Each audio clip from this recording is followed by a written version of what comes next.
It certainly has been an interesting week in WWE. A very, very interesting week indeed. A week in which a lot of us are thinking towards the future of WWE. There was one major change to a minor WWE show this week that has everybody talking, and I'm talking about 205 Live. You might not be a fan of 205 Live. I know I wasn't a fan of 205 Live because it really didn't do anything for me. It didn't speak to me and tell me, JD, please come and watch me. I need to be watched every single week. I'm just like NXT. You will enjoy me. No, that wasn't the case. That wasn't the case whatsoever.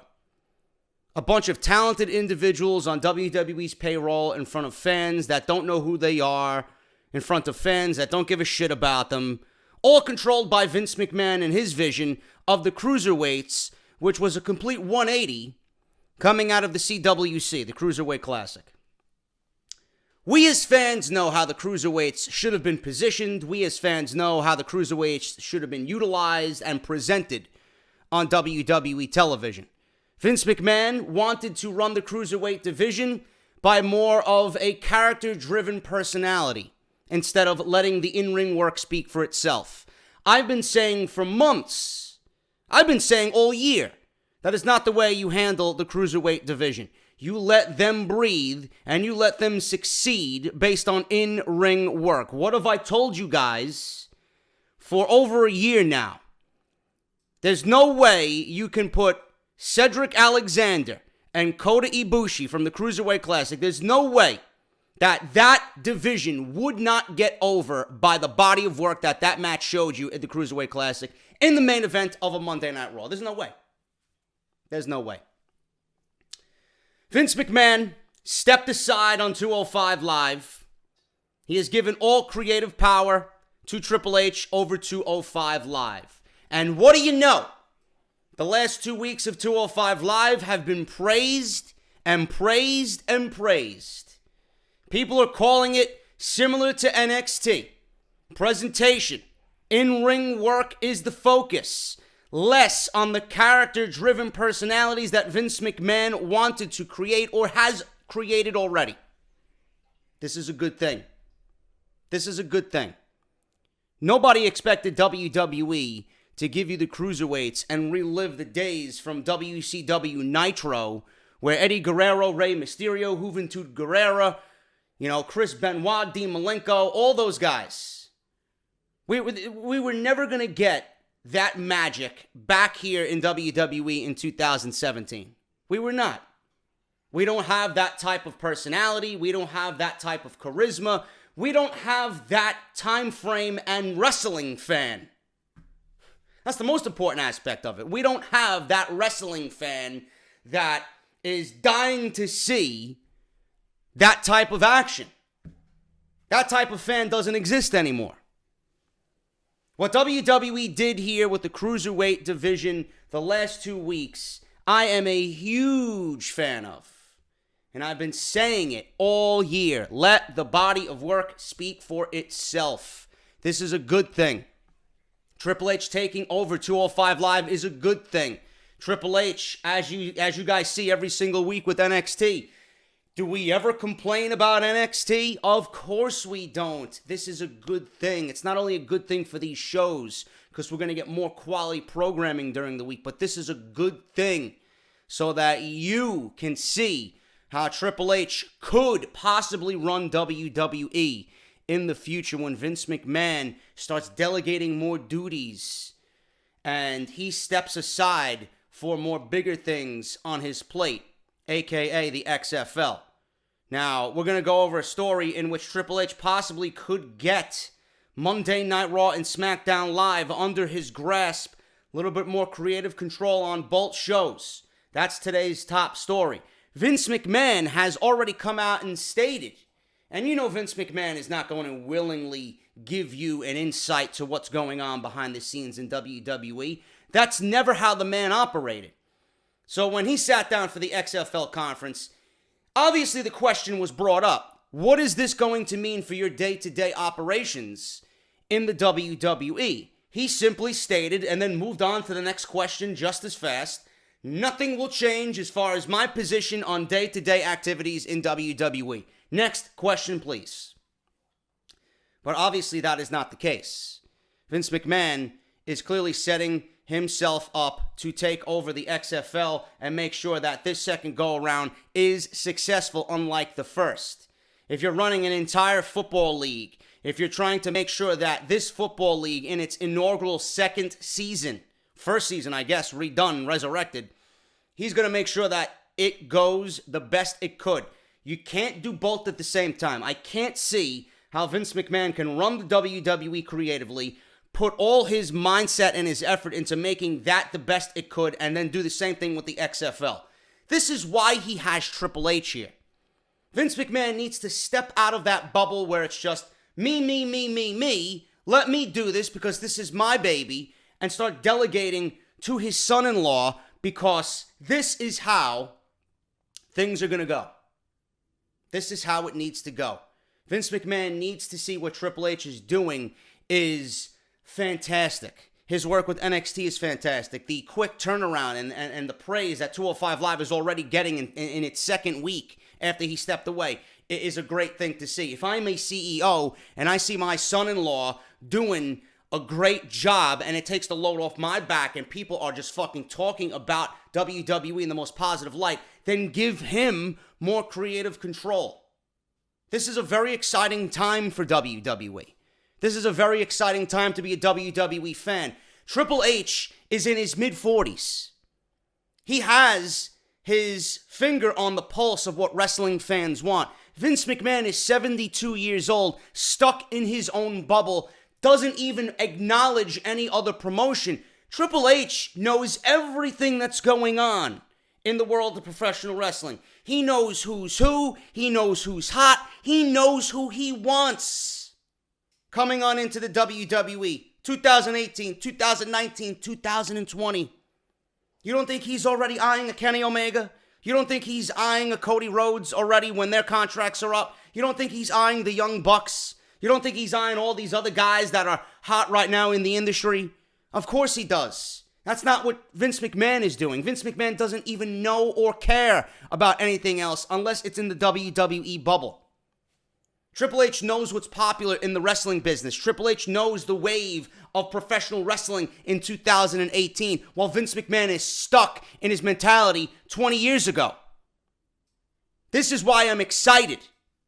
I'm not excited because I think Triple H is going to be a godsend for WWE. I don't think Triple H is going to bring WWE back to 8 ratings, 9 ratings on Monday nights. I want professional wrestling done right. Professional wrestling now is way too complicated. It makes you feel stupid. WWE just doesn't, it lacks common sense. WWE acts as if they don't care. There's no effort into making it good. There's no effort into making it make sense. I rarely ever complain about NXT. Rarely. NXT is the way WWE as a whole, Smackdown, Raw, should be run. I'm not saying Triple H is going to be the savior of WWE and all these fans are going to come flocking back to the product. I just want to sit here and feel like when I watch WWE, I could be proud of what I see. Do you guys get the feeling when you finish watching an NXT takeover? Let's go back to Philadelphia. How did you feel when that pay-per-view ended? How do you feel when any takeover ends? You feel proud to be a wrestling fan. There's an excitement that is running rampant in your mind and in your body that you really can't get to sleep because you're just so excited to see what everybody else is thinking about the show. You know? Sometimes you go back and watch it again. I watched that Gargano match with Andrade Cien Almas right after I did my review. I watched it twice in one night. It was that damn good. I was excited. I was proud to be a wrestling fan. When my friends show up, I want to show them this is professional wrestling. This is what I am proud of. This is why I do what I do. This is why I gave up a regular 9-to-5 job to concentrate on my business at home. This. When people walk in my house, or if people walk in my house, you guys think the same thing. When your wife walks into the room, or your girlfriend walks into the room, or your friends walk into the room and they come over and want to hang out, and you got WWE Monday Night Raw on or Smackdown Live, half the time you're embarrassed to fucking sit there and watch it with them. You want to reach for the remote control and change the channel, put on Seinfeld, or put on Big Bang Theory, or put on fucking Counting Cars. Something cool, you know? Family Guy. You don't want to watch this shit in front of your family, your wife, your girlfriend, your friends. It's fucking embarrassing. It's absolutely embarrassing. It's not what I want to feel when I watch professional wrestling. I don't want to be embarrassed to watch professional wrestling. I want to be proud. I want to be happy. I want to be passionate. Triple H is passionate about the wrestling business. Vince McMahon is not. Vince McMahon is passionate about money. Triple H, though, probably passionate about money, because who isn't? But Triple H is passionate about leaving a mark. He's young, he's hungry, and he wants to create a new vision of WWE instead of being stuck in that time warp that Vince McMahon seemingly is stuck in.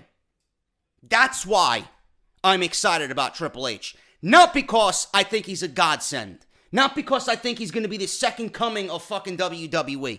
Because his vision, his passion, his direction, his love for everything that he's done. And I'm not even talking about the behind the scenes. I'm not talking about people's perception of him. I'm not talking about the golden fucking shovel that apparently Triple H wields every time he comes out and performs with somebody.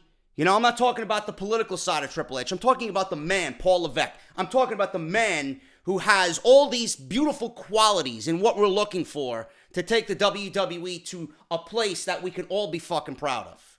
That's why I'm pleased with this 205 Live move. Because this move is only going to mean something bigger in the end. That's why I'm happy about it. That's why I'm proud of it. That's why I'm excited about it. And you guys should be too. That was the biggest thing that happened this week on WWE television. Then you go to Monday Night Raw, and it's exactly what I just told you. Illogic. It makes you feel like a dummy. It really makes you feel like a fucking idiot. Seriously. Monday Night Raw was filled with some of the most creative fucking logic gaps I have ever seen. It's like they don't even care anymore. Asuka wins the Women's Royal Rumble. They hype first time ever. First time ever for a Women's Royal Rumble. Asuka's the winner. Right? She should be solidified as the number one contender no matter what at WrestleMania. WWE books Asuka and Nia Jax at the Elimination Chamber with the stipulation of if Nia Jax beats Asuka, then she's added to whatever match Asuka's going to be challenging for at WrestleMania. Whatever championship Asuka's going to be challenging for at WrestleMania. Who made that decision? Who made that decision? So you immediately, with one fell swoop, ruined the entire Royal Rumble and what it means for anybody. Not only Asuka, for anybody. Anybody could have won that Royal Rumble. The meaning of the Royal Rumble and the winner of the Royal Rumble and the pride that one has when you do win a Royal Rumble was seemingly thrown out the window no matter if Asuka wins or not at the Elimination Chamber. That is her position. That is her right. That is her match. Nia didn't do anything to get into that match. Nia Jax doesn't even deserve to be in that match. Logically. What did Nia Jax do in the Royal Rumble for her to get that type of opportunity? Why wasn't that opportunity given to someone like a Sasha Banks who lasted 50 minutes in the Royal Rumble? I don't understand that. So, with those two pieces of information, why would anybody be okay with that match? I don't understand it. That's one thing that bothered me. The second thing that bothered me is the fact that WWE had Alexa Bliss come out and more illogical garbage. They had Alexa Bliss come out and do one of this feminist fucking promos, this Me Too shit. How come Brock Lesnar is not defending the Universal title at the Elimination Chamber, but I am? Honey, you haven't defended your women's championship since October. Get in the cage and show me why you deserve to be a champion. Number two, I don't know if you are watching WWE programming or not, or you're too busy fotzing around in the back at Titus Catering. I don't know what you're doing. Brock Lesnar doesn't have an opponent for WrestleMania. Shinsuke Nakamura is a SmackDown Live superstar. He won the Royal Rumble. He has the right to challenge for any championship he wants. He did not fight, or he did not want to fight Brock Lesnar. He chose AJ Styles instead. So that's SmackDown's championship match for WrestleMania. Your champion, Brock Lesnar, does not have an opponent. So WWE is doing the right thing by putting 6 guys in a cage. The winner of that match goes on to fight Brock Lesnar at WrestleMania. How difficult is that to come up with? Why is it so difficult for Alexa Bliss to understand that? Whoever scripted that promo for Alexa Bliss clearly made her look like a blithering idiot. Speaking of the Elimination Chamber, I understand that Finn Balor is probably going to win this last chance fatal 4-way to get that last spot, because it only makes sense. The Miz is already in there. Finn Balor probably will get in there as well. And once inside the cage, it will probably set up their WrestleMania program. I don't have a problem with that. That's exactly what I want to have happen. But the WWE putting everybody that already qualified in a match in the main event, Elias, John Cena, and Braun Strowman. They make a triple threat match to close Monday Night Raw this week. And the winner of that match gets the last spot in the Elimination Chamber. They come out at number 6. Their vessel or their pod opens up last. They're the last to enter the Elimination Chamber. What about everybody else that had already qualified? What about Roman Reigns? Not that I give a shit. But what about everybody else that's already qualified for the Elimination Chamber? Why are you giving that opportunity to those guys and kind of saying fuck you to everybody else? And why wasn't a match like that booked on the last go-home show? Or the last show before the Elimination Chamber? Why are we getting that now, 3 weeks before the event? I just don't understand this bullshit. I really don't. This is what pissed me off on Monday Night Raw. And then in WWE, they also, speaking of the Elimination Chamber, they have Kurt Angle come out and they have him announce all women in the Elimination Chamber. Like, obviously we knew who it was going to be. I thought Nia Jax was going to be in there. But WWE puts Sasha, Bayley, Mickey, Sonya Deville, Mandy Rose, and who's the other one? Alexa Bliss, right? So we got six women in the Elimination Chamber. You got Sonya Deville and Mandy Rose in the Elimination Chamber. So you got 2 members of Absolution going at it inside the Elimination Chamber. Why are they even together if they're only going to end up fighting one another? And who wants to see Mandy Rose inside the Elimination Chamber? I know I don't. WWE had no other choice but to put those women inside the Elimination Chamber. They had nobody else. It's not like we can have a qualifying match to see who enters. There's nobody else on the roster. So the announcement of that was very, very underwhelming and subpar. It's like WWE doesn't even care on Monday Night Raw. Moving over to SmackDown Live. I mean, I don't know how these people wake up in the morning and just make blatant fucking stupid decisions. And we're going to talk about it again later on in the show. Shane McMahon comes out on, what's today? Friday. He comes out on Thursday afternoon. And being that we didn't get a winner on Tuesday night with this Sami Zayn and Kevin Owens match, AJ Styles, number one, he punched Sami Zayn first, so the referee should have rung the bell then, giving Kevin Owens the win because AJ Styles attacked Sami Zayn. DQ for Kevin Owens. But needless to say, they made AJ Styles look like a fucking idiot. Instead of not attacking them and letting them beat the shit out of one another so he has a one-on-one match at Fastlane, he attacks both guys and then they make a triple threat match. So instead of having one opponent, now AJ, due to his own stupidity, has 2 opponents at Fastlane. I don't understand that. So now we got a triple threat match. Daniel Bryan, earlier in the show, makes a top 10. This power ranking top 10 that's voted on by the superstars on SmackDown Live. You can't vote for yourself. SmackDown management can't vote in this top 10. They give you a list of 10 superstars, tag teams, to fill this top 10. Shane McMahon comes out on Thursday and makes a match between Dolph Ziggler and Baron Corbin. The winner of this match gets added to the Fastlane main event, making it a fatal 4-way. I don't really understand that logic. Why is Dolph Ziggler even back? That's my first question. He comes up, wins the United States Championship, leaves it in the fucking ring, disappears for 7 weeks, shows up at number 30 in the Royal Rumble, gets eliminated in 90 seconds, and then is placed in a championship opportunity match to go on to main event Fastlane for the WWE Championship. Baron Corbin gets eliminated in 2 minutes at the Royal Rumble, has done nothing all year, gets placed in a WWE Championship match opportunity to main event Fastlane.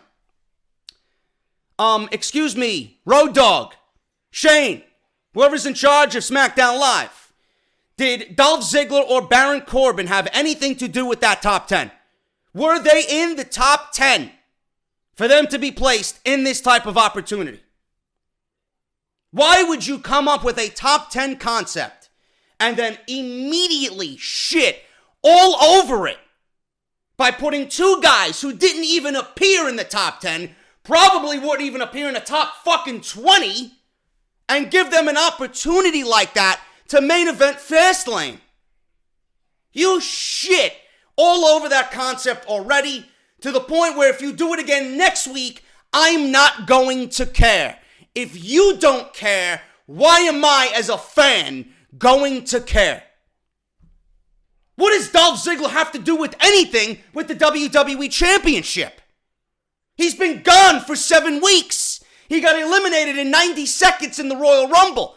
The main thing about Dolph Ziggler, or the main thing for Dolph Ziggler, would be for him to come out and explain why he's even here. Baron Corbin has fallen so far off the radar, he don't deserve shit. Give me a fucking break, man. Give me a fucking break. You know what I think's gonna happen? You know what I truly think is gonna happen? It might not, but I'm gonna lean towards this. There was a advertisement for a fatal 5-way at Fastlane, right? So we got AJ, Kevin Owens, and Sami Zayn already in the match. It's a triple threat match right now. I would not be surprised if WWE gives Ziggler and Corbin this match on Tuesday night, have it go to some double countout or some double DQ, whatever the case may be, and both of them get added to the WWE Championship match at Fastlane, making it that original proposed fatal 5-way that included Randy Orton and Shinsuke Nakamura. So they're just subbing Randy Orton and Shinsuke Nakamura for Dolph Ziggler and Baron Corbin. Because it wouldn't make sense for Randy Orton to be in there. He hasn't had anything to do with the WWE Championship. And it certainly wouldn't make sense for Nakamura to be in that match. He's getting a title opportunity at WrestleMania. Why would he even fight for the title before that? Making the Royal Rumble irrelevant on his end too. This show is completely fucking ass backwards. Ass backwards. The best thing about Smackdown Live right now is the Usos. They're the most intriguing thing about Smackdown Live. Cut the promo of their life on Tuesday night. Rusev continues to impress on Smackdown Live. But Rusev is following the Wade Barrett, Bad News Barrett trail. Guy is over, selling merchandise, people want to see him, and WWE doesn't give him an opportunity to succeed. I have my fingers crossed that WWE has plans for Rusev. I can only hope they give this guy what he deserves, being that he's so over. But being that WWE sees Rusev got over on his own, they more than likely look down upon that and punish those who get over on their own, because it's not in their plans. And if you fuck with their plans, they will make you pay. Would not be surprised about that. SmackDown Live and Monday Night Raw completely are fucking illogical garbage. I don't know how anybody can sit here and not open your eyes. You know, fuck these cookie cutter podcasts. Fuck these cookie cutter fucking YouTube personalities that don't address the real issues. There are issues and there are fucking situations that are making you look fucking stupid. How stupid do you look if you sit there and watch this shit and you don't talk about it in front of your audiences? That's why people come here. You're not going to say it. I certainly will. Because I have the mentality of running a show in my mind every time I watch this shit. What the fuck are you watching for? Put the fucking dreams of getting hired by WWE, put the fucking PG shit aside, open your fucking mouth, because we're the only ones that can change this shit. NXT, as always, the best show of the week. NXT, the best show of the week.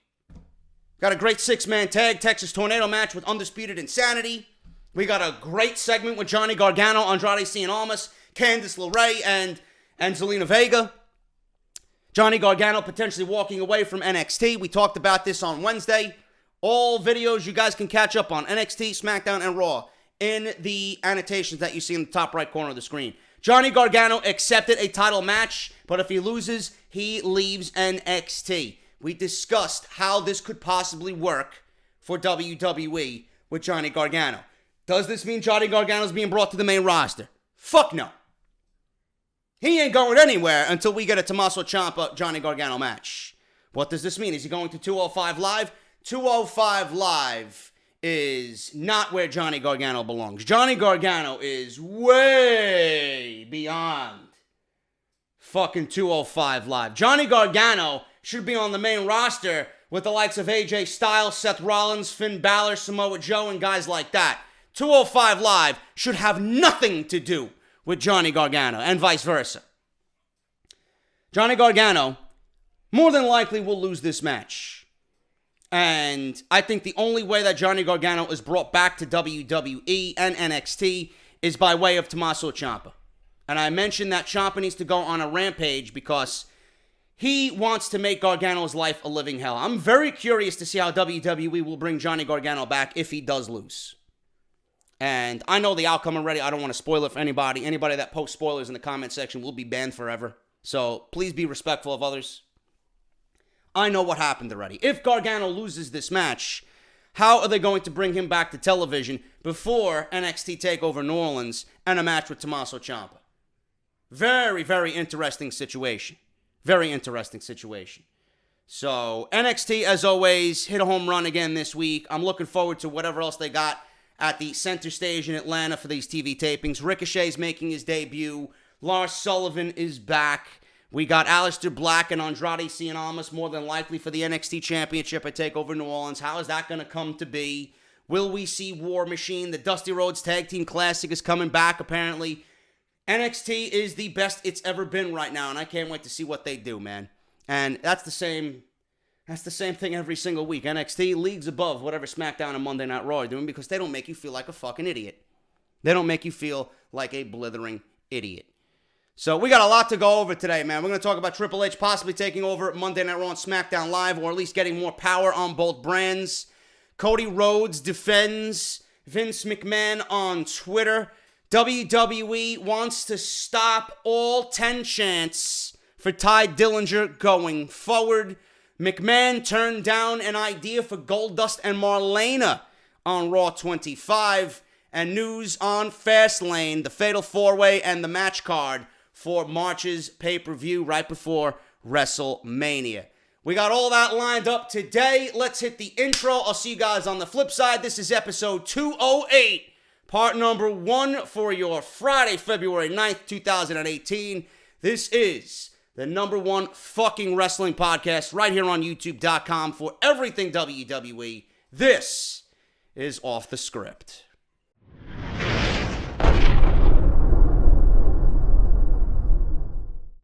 Man, I gotta thank everybody who supports this channel. I got an email yesterday from several representatives over at Harry's, and they were incredibly pleased with the reception to the offering on Off the Script.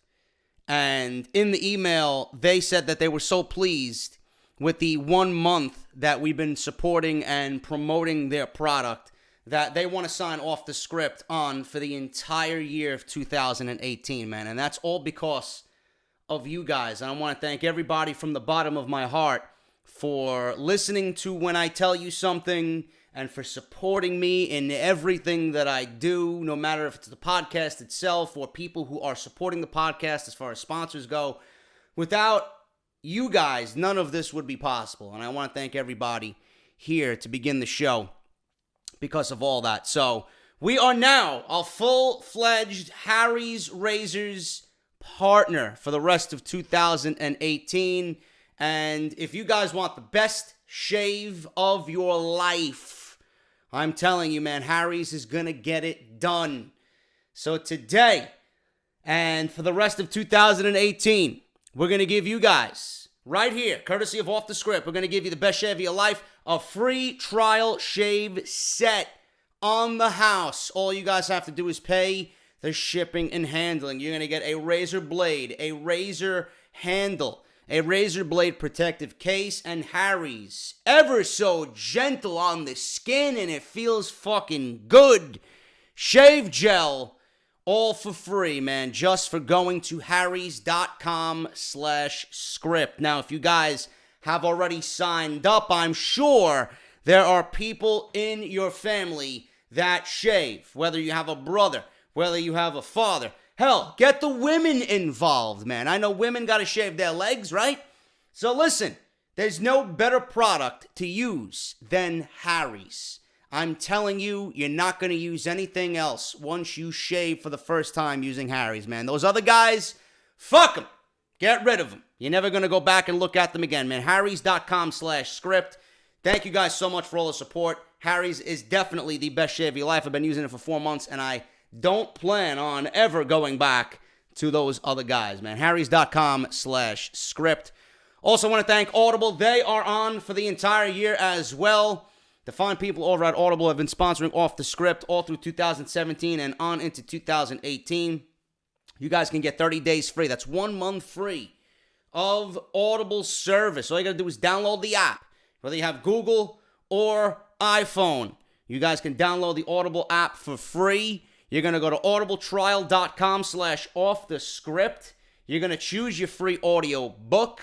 Over 180,000 choices to choose from. And if you feel like Audible is not the service for you, you guys can cancel within the 30 days and keep that audio book for free. And if you guys have already signed up, it's only for new listeners. But if you've already signed up, I'm sure, just like Harry's, people in your house got to shave. And I'm sure people in your house want to get advantage or take advantage of Audible service, man. Whether it's your sister, your mother, your father, your grandfather, your grandmother, your aunt, your uncle, cousins, nephews, whatever, man. Get everybody involved. Tell them, listen, JD on Off the Script is giving you a free trial of Audible for 30 days and 1 free audio book, man. Give the gift of Audible. audibletrial.com/offthescript. Let's make it a great month of February for Audible. Follow me on Twitter at JDFROMNY206. We are nearing 21,000 followers on Twitter. I'd love one of these days to be verified. I don't know how likely that will be. PC, will you shut the fuck up, please? I'm in the middle of recording. Do you mind? Yes, my Adobe needs to be updated. Thank you so much. Follow me on Twitter at JDFROMNY206. Hit that subscribe button down below. Turn on that bell for all notifications. And when you turn on the bell, please make sure that you have all uploads highlighted. YouTube went back to the default. It's only giving you guys highlights of JD's channel. If you guys want all my uploads, if you guys want to be notified of everything that I do, make sure that you have all uploads highlighted and not just the highlights of the channel. So please do that. Subscribe and turn on the bell. If you guys want your t-shirts, barbershopwindow.com/offthescript. Still some of the best looking t-shirts in the podcast community. You guys see that there. Plus, we got the new Eat, Sleep, Bench, Repeat. And we got the ever so popular Jinder Mahal Failure Raha t-shirt right there, man. Plus a new one coming right before WrestleMania if I could get a hold of Connor. Got an idea brewing. They do it for Roman. We'll see what happens. We'll see what happens, man. That's all the shit there. Let's get into what we got to talk about today, man. We have news on Triple H possibly getting more power.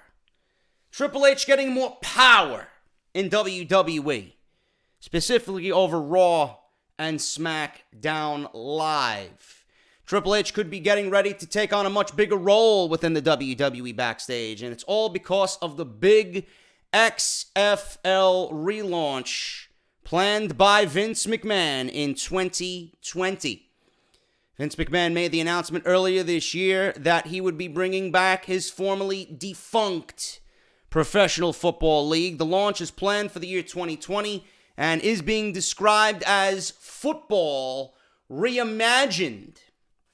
McMahon is looking to make several changes to the game we all know today in the NFL, including attempts to shorten the game. I wish he would make several changes to Monday Night Raw to shorten Monday Night Raw to 2 hours. This guy's got the balls to come out and say, well, people think that the games are too long. Why don't you listen to your own fucking fan base, you demented fool? Monday Night Raw is too long at 3 hours. I'd love if Raw went back to that 9 to 11 block. Please. You know, if you took the same fucking ideologies you got for the XFL and applied them to the WWE, we'd all be a lot happier. Tackle the complexity of the catching rules, and many more. His XFL Twitter account even took shots at the NFL during Super Bowl 52 last week. I don't have any clips of those tweets. God knows what he said, but regardless, you know Vince McMahon is going to get down and dirty to try and compete with the NFL. During his XFL relaunch press conference, Vince McMahon was asked how his involvement with the XFL would impact his day-to-day operations in WWE. His answer, and we discussed this in the opening monologue to today's podcast, it won't. He simply stated, my day-to-day operations will not be affected by the XFL. Bullshit. You think Vince is going to come out and say, yeah, I'm stepping away from the WWE? No. No, he doesn't want anybody to have the perception that Vince McMahon is not there. You know? I'm too old for this shit, man. You think I'm one of those guys that was born yesterday? I could easily see Vince McMahon not saying a goddamn word about his day-to-day operations, pretending like he's there, but he really isn't. But yet, under the rug, he's giving more power to Triple H. Because Vince McMahon wants to be the one who is heralded as, well, if WWE's doing well, I'm the reason. That's my interpretation of that. Now, a report from Dave Meltzer of F4W Online says otherwise. However, he reports Vince McMahon's son-in-law, Triple H, will be receiving a much more enhanced role of power within the company due to the XFL relaunch. Take that with a grain of salt. We all know how a mixed bag Dave Meltzer can be. In short, McMahon's limited time being taken up by the XFL could lead to some big changes. And this is the feeling backstage within the WWE. Vince McMahon has already hired 2 important management positions within the company as of this week. And on top of that, we all know the big news is that Triple H took over 205 Live. So Vince McMahon right now is making moves within the company to position people of power in higher roles of authority, and he is now allotted Triple H to take over 205 Live.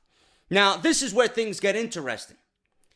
As for WWE's recent signing of Jeremy Borash to NXT, it's being described as a lot bigger than just a hire of a random TNA employee.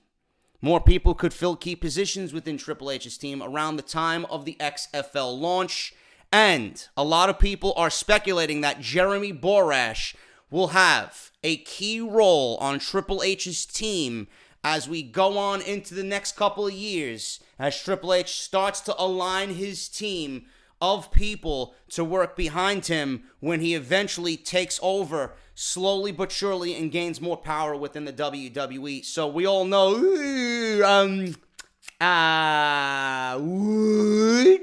he's in trouble. He's in trouble. Because we all know Triple H doesn't like Kevin Dunn, and Kevin Dunn is afraid of Triple H. Nakamura, ooh, WrestleMania. You know, him, that guy. Yeah. One piece of evidence that this report is true is the fact that Vince McMahon recently handed over the reins of 205 Live to Triple H. We talked about that already. Made a video on it yesterday. If you guys missed that, link within the annotation. Talked about it in the opening monologue of this podcast today for part 1 of episode 208. Handed over the reins of 205 Live to Triple H. The game is now running both NXT and 205 Live, and the reviews of both shows obviously have no complaints. The common feeling amongst WWE fans is that Triple H is more in touch with today's generation than Vince, who is currently 72 years old, demented. Should be interesting to see how WWE runs with Triple H calling the shots. I went over how I feel about Triple H running the WWE. If any of his influence from NXT and 205 Live is seen on Raw and Smackdown Live, it is only a good thing. Triple H is no dummy. Okay, yes, we all know WWE puts entertainment first and then wrestling second. But if we can get that wrestling just inched closer to the entertainment aspect of it, I think we'd all be a lot happier. Because Vince McMahon right now focuses way too much on entertainment and pretty much next to nothing on in-ring skill or in-ring competition. We need to close that gap slowly but surely. Triple H taking over WWE, not completely, don't see it happening anytime soon, but anything revolving around Triple H and getting more authoritative power within the company is only a good thing, and you guys know why I think that by listening to the beginning of this show. This is only a good thing. Anything that moves us away from what Vince McMahon is doing right now is a good thing. He's not in touch with the product. He's not in touch with the fans. Triple H is. That's all you need to know. This is a good thing for WWE, and Vince McMahon will do everything in his power to not have the XFL fail again. So, look at this as a positive. Don't look at this as any type of negative whatsoever. I am excited about this move, and I can't wait to see what happens with the WWE moving on into the next few years with Triple H in charge. Speaking of Vince McMahon, Cody Rhodes was on Twitter defending Vince McMahon with a Q&A session on Twitter. Now, if we look at what Cody Rhodes stated on Twitter here, quick 5 questions. Use the hashtag ALLIN. This guy, Rob, RT, or RTibs08. Do you think Vince unfairly holds back talent that comes up from NXT? Yes, he does. Just look at everybody from 205 Live.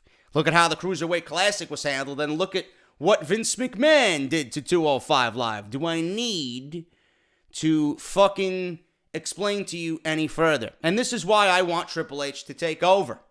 You know, the likes of Sasha, the likes of Bayley, the likes of Sami Zayn, the likes of Bobby Roode, the likes of Shinsuke Nakamura.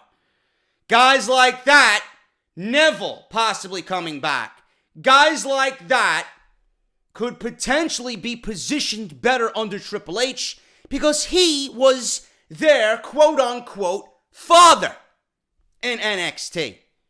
And I always feel, and you guys might not feel the same way, but I feel that if something succeeds away from Vince McMahon's touch or Vince McMahon's watch, when he finally gets a hold of it, he's going to deem it garbage because he didn't come up with it. It wasn't a gimmick that he came up with. It wasn't something that he overseen.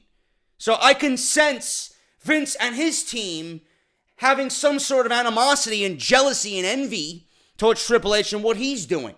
So I know some people think that I'm crazy for thinking that. Why would WWE internally try to sabotage anything that's within their company under their umbrella?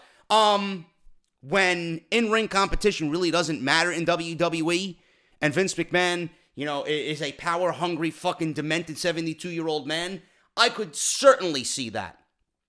And the track record proves that. Cody Rhodes replied, he doesn't hold anybody back. Really now. He doesn't hold anybody back. Why don't you go ask Rusev? Why don't you go ask The Ascension? Why don't you go ask Tyler Breeze? Why don't you go ask Shinsuke Nakamura? Why don't you go ask, who else is there? I don't know. Too many to name right now. I can't think of anybody off the top of my head. Why don't you ask Ty Dillinger? He's the perfect example. He is the perfect example. Why don't you ask any one of those guys why they aren't where they should be? Why they succeeded in NXT so greatly? Why don't you ask Bo Dallas? Why don't you ask Neville, who wasted away for 2 years before WWE decided to use this guy in the Cruiserweight division? Huh? Lots of guys on that roster right now. Bobby Roode being held back, not doing what he did. Why don't you ask Hideo Itami? Give me a break. He doesn't hold anybody back. A lot of times it's hard for fans to accept that some of their favorites have a ways to go. Or they become lazy after they get that first LE check. Stardust, for example, didn't go beyond tag team gold because I wasn't improving. And I also got out of shape. You know, Cody was very, very different when he was on the Sam Roberts podcast talking about how WWE didn't want him to do Cody and Stardust at the same time because that's what Cody wanted to do. He wanted to work for both brands come the brand split. He wanted to be Stardust on Monday Night Raw and then Cody on SmackDown Live. You know? And then Cody wanted to shed the Stardust gimmick. He explained this. He wanted to shed the Stardust gimmick and he wanted to be more like we see him today. And Vince McMahon didn't want that for Cody Rhodes. Why is that? Why is that? When we all knew the talent that Cody Rhodes possessed, it wasn't highlighted. It wasn't brought out. Vince McMahon wanted to keep Cody under the Stardust character because he is out of touch with everything revolving around professional wrestling right now. So, Cody, I ask you, Vince doesn't hold anybody back? He held you back by wanting you, in your own words, to maintain the Stardust gimmick for whatever reason he wanted.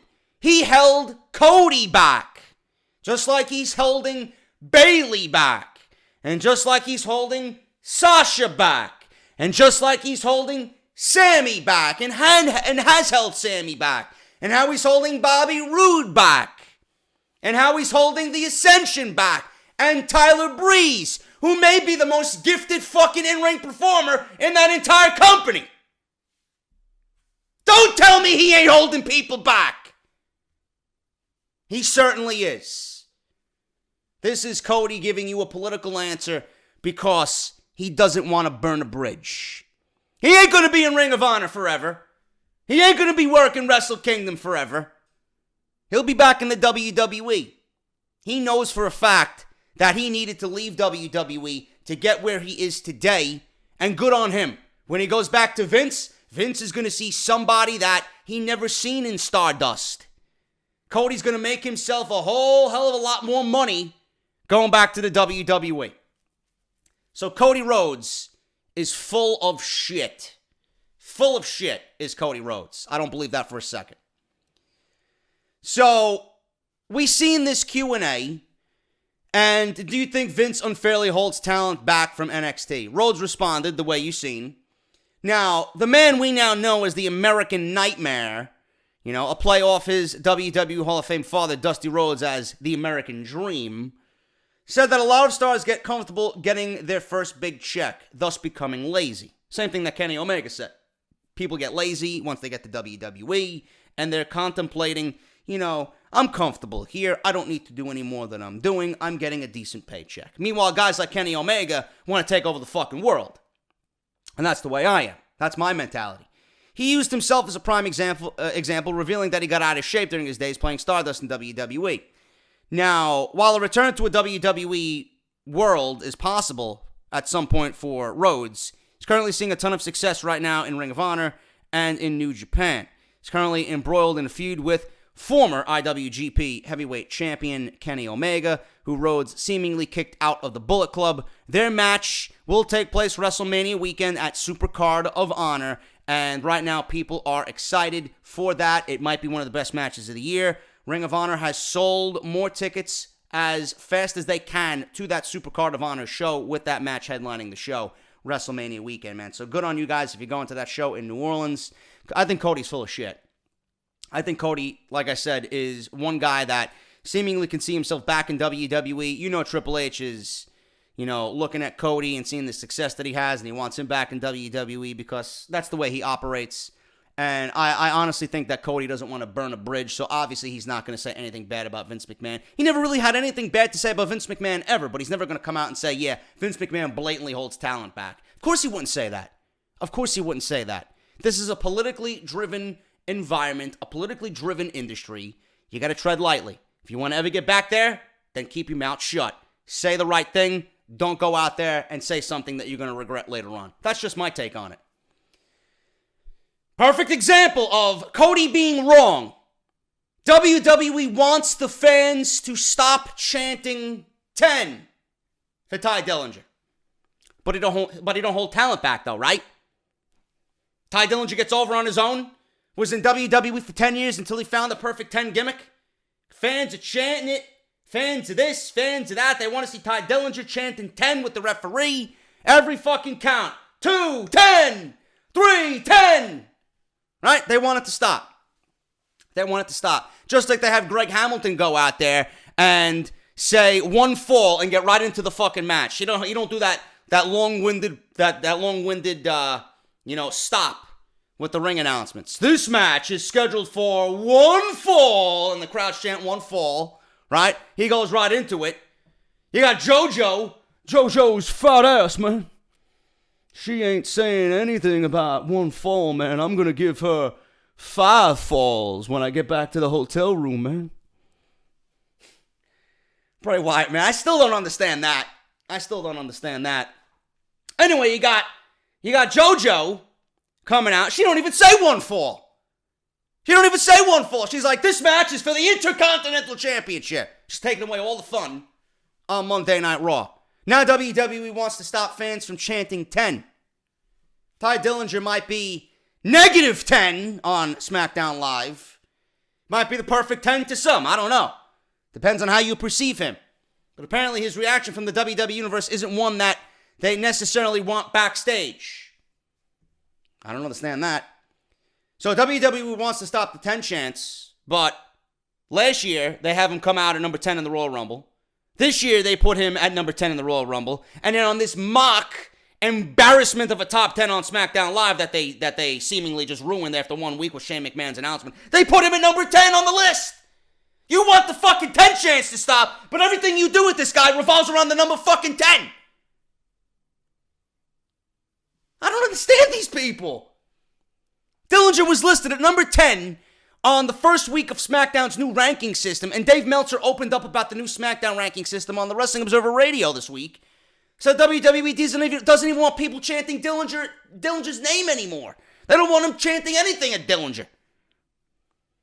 He said, and I quote, "It's one thing if it's a guy who's impressive and the wrestlers are giving him a shot, but Dillinger's just a guy on that brand that works prelims, and they put him at number 10 because it makes for a cute minute for people to chant 10, which they don't even want people chanting 10 anymore. That's why they keep him off TV so much, because they don't want them chanting 10.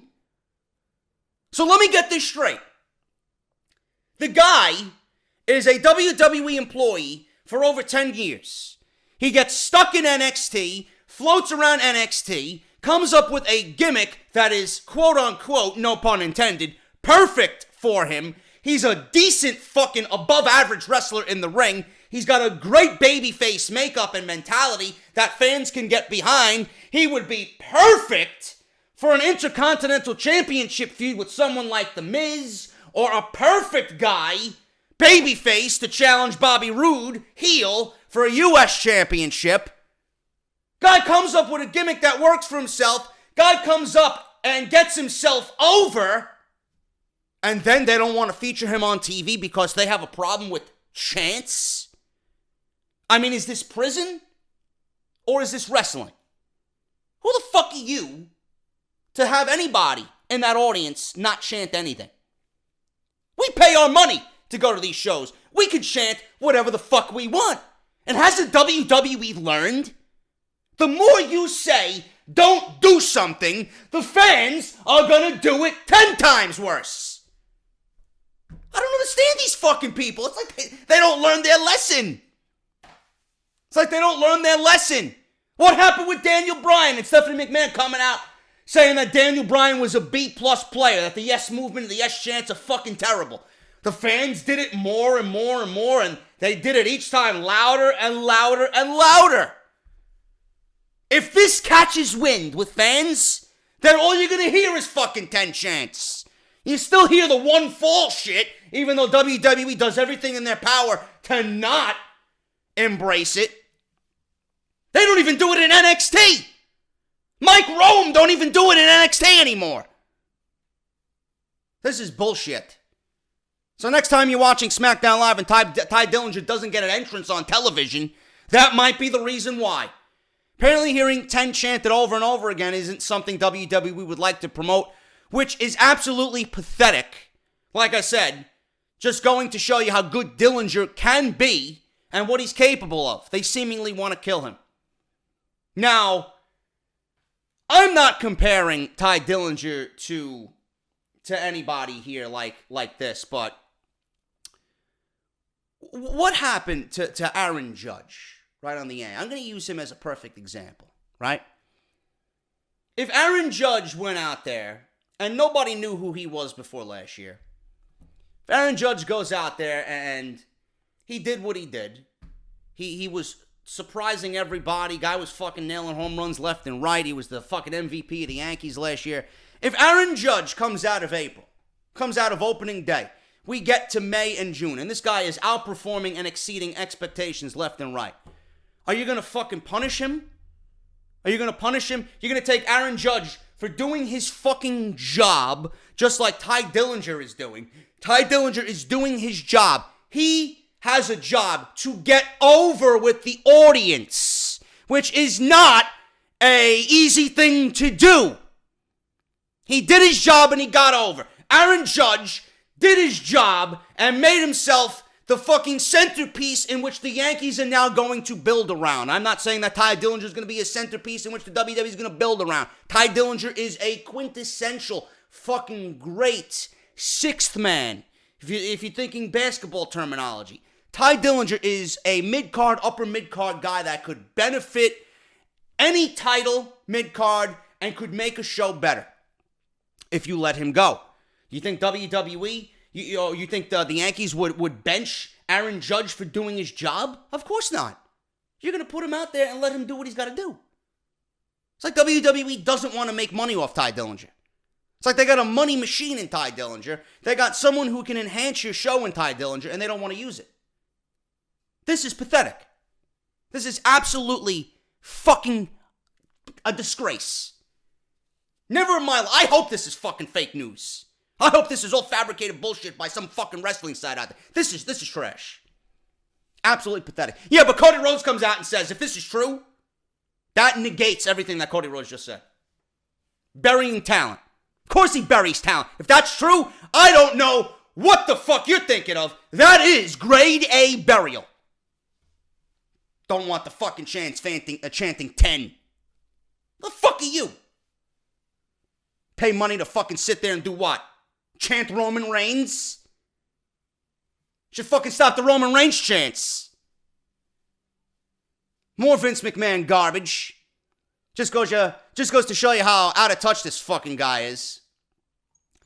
Vince McMahon turned down the idea for Goldust and Marlena reunion for Raw 25. Now, I don't know what you guys feel about Goldust, but when Goldust first came out with Marlena, and Goldust was a centerpiece for the Intercontinental Championship, and Goldust was doing all the homoerotic fucking things with Razor Ramon and Ahmed Johnson and all this shit back in the day, I enjoyed that. Because underneath all that, and that's why I like the Velveteen Dream so much, because he lives the gimmick. Goldust was just out there, and it was different. Just like Dream is out there and different. But underneath all that, there is a ferocity and a intensity that not many can match. And you pair a beautiful woman in Marlena with Goldust, that's a winning combination. They were a centerpiece for Monday Night Raw for a short period of time. You know? All that was why we tuned in to see Monday Night Raw. What was this guy going to do next? You know? I didn't even know she had a podcast. Apparently Terry Runnels has a podcast called Cigars, Scars, and Superstars. Everybody's got a fucking podcast now.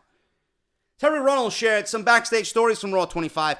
We previously were talking about Raw 25 and how everything just seemingly changed. Plans changed all over the fucking place. WWE, went about Raw 25 in the most laziest, nonchalant way. People were complaining about everything.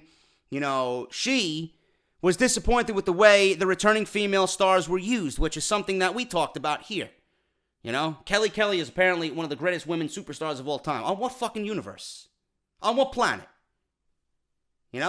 She was disappointed in that. Rightfully so.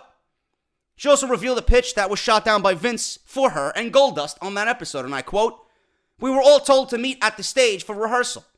I had kind of a bit of a heads up, and I hope I'm not spoiling anything when I say this, but Dustin had said to Vince that since she's going to be here anyways, I would like for her to walk me to the ring." Goldust wasn't even on the show. I love that idea. And Vince said to him, no, because she's going to have her own spotlight.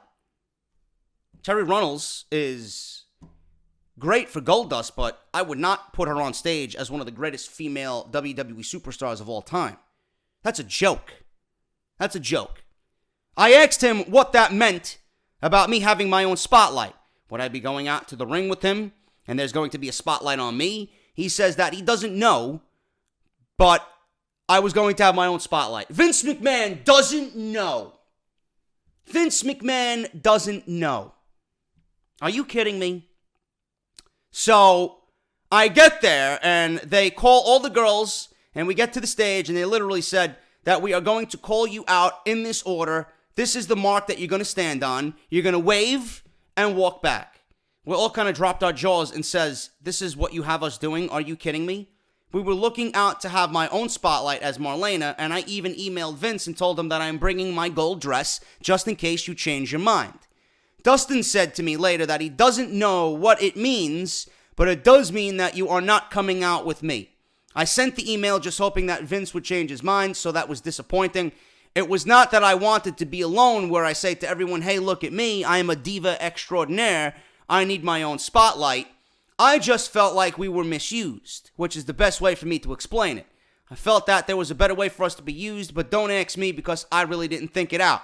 I just felt like you have a lot of talent here and we're just there waving. Fans want that. They want to see Goldust and Marlena. I think that's a really cool gimmick, the way that we used to be. I believe the young fans who don't have any memory of Goldust and Marlena, I think that would have been a grab, of those young fans and it would have, spread some knowledge, is what she's trying to say. I think that they would grab a hold of it as before. I don't believe it would be that cutting-edge stuff that we did before because right now they are PG-13. That's sad. That's definitely sad that Vince didn't see any value in that for Raw 25. That might have been, if that was actually planned into the show, that might have been one of the best things that we've seen in that 3-hour show. Having Goldust come out with Marlena inside the Manhattan Center. Why wasn't something like that done? I don't understand that. Now, rumor was that Enzo, before he got fired or suspended that day, they fired him the next day after Raw 25, he was supposed to go one-on-one with Goldust. So, that's ridiculous. Having Kelly and Marlena out on stage waving and proclaiming that they're two of the best divas in the history of the WWE, that's a joke in itself. That's a waste of Marlena. That's a waste of everybody. Trish Stratus wasn't even on that fucking line. You got Nikki Bella and Brie Bella coming out first. That's a slap in the face to all the women that came before them. Lita, Trish, Beth Phoenix, Give me a break. This entire Raw 25 might have been one of the worst Raws of all time. All time. Not only that, it might have been the biggest waste of time and the biggest waste of talent that WWE has ever seen. I think we might end with this, man. There really isn't nothing much. Otherwise, I'm not going to have any news for tomorrow. But you guys know that WWE Fastlane is coming up. It's the last Smackdown brand pay-per-view for the brand before WrestleMania. This past week on Smackdown Live, we saw a major change made to the WWE title match at Fastlane. It looks like Smackdown Commissioner Shane McMahon just made another. The main event of Tuesday Smackdown saw best friends Kevin Owens and Sami Zayn forced to wrestle for a chance to challenge AJ Styles for the opportunity to headline WrestleMania against Shinsuke Nakamura. In the end, Zayn got under Styles, who was sitting on commentary ringside, and the phenomenal one was made to look like a blithering idiot. He proceeded to attack Zayn and then Owens, thus ending the match in a disqualification. SmackDown Live General Manager Daniel Bryan then came out and announced, as a result of AJ Styles interfering, the WWE title match at Fastlane is now a triple threat match. Zayn versus Owens versus Styles. That's the new main event. Turns out that McMahon wanted to make a splash on the main event of his own. He took to his Twitter account to announce that the match is now a fatal four-way, and next week on SmackDown Live, the fourth and final entrant in the match will be determined. Wow, another fatal four-way for a major championship match. Wow. WWE continuing on with their love of fatal four-ways and triple threats and fatal five-ways and fucking six-man scrambles and all this other bullshit. Can we get a one-on-one match for the WWE title? Can we get a one-on-one match for the Universal Championship? A match between former United States champions Baron Corbin and Dolph Ziggler will go down to determine who will get that fourth spot. This is what Shane had to say, and I quote, "An unexpected end to SmackDown Live with a triple threat match made for Fastlane. I'm going to make it a bit more interesting. Next week, Baron Corbin versus Dolph Ziggler. The winner is added to the match and makes it a fatal four-way for the WWE title." Now, the belief is that Styles will retain the title to give everybody what we want, which is Nakamura versus Styles. And if WWE is straying off that road, you better get back on track. If this doesn't happen, then WrestleMania is dead to me. It really is. That should be the match for the biggest prize in that company. Because we need it. We need it. WrestleMania needs it. While both have had tremendous wars in New Japan, they've never shared a ring in the WWE.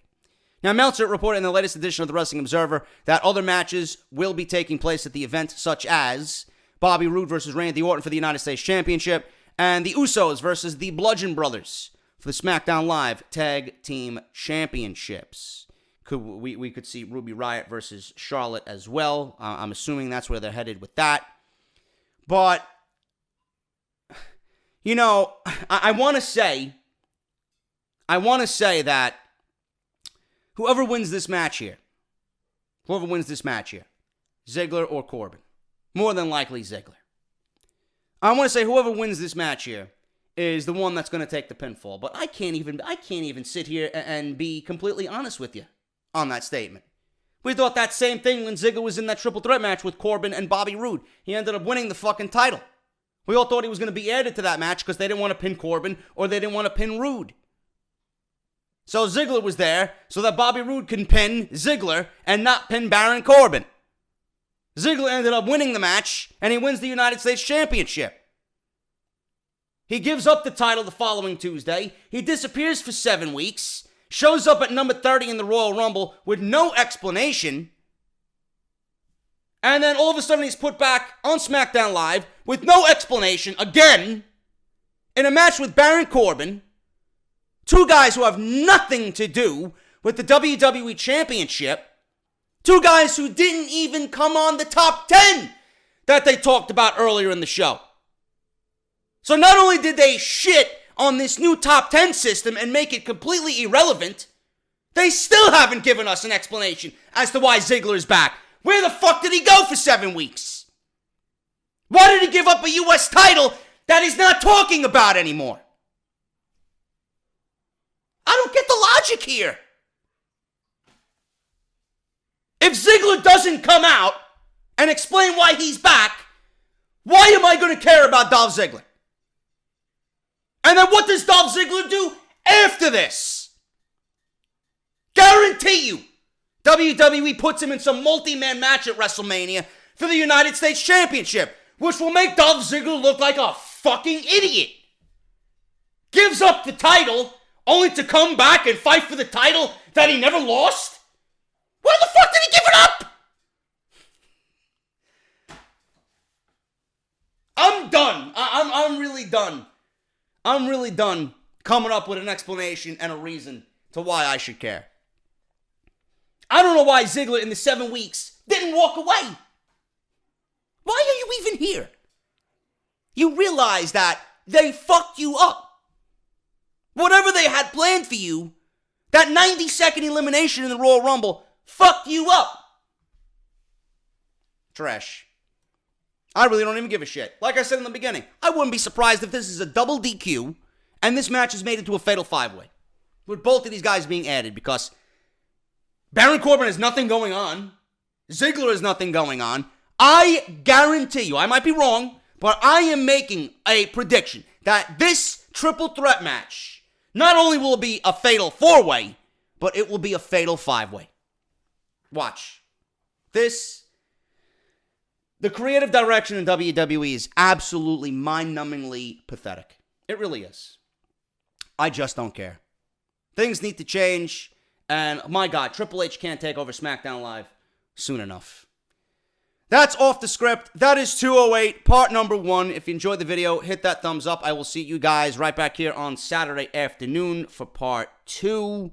We're going to talk about the real reason why Ronda Rousey is being brought into WWE, and it has nothing to do with enhancing the women's evolution. Uh-oh. What is it? Tune in tomorrow for part 2. At JD from NY206 on Twitter. Hit that subscribe button down below. Harrys.com/script. audibletrial.com/offthescript. barbershopwindow.com/offthescript. And if you guys want to support the channel, patreon.com/JD from NY206. Have a great Friday, guys. I'll see you on part 2 for Saturday, where we talk about Ronda Rousey and the real reason she's being brought in to the WWE. I'll talk to you later.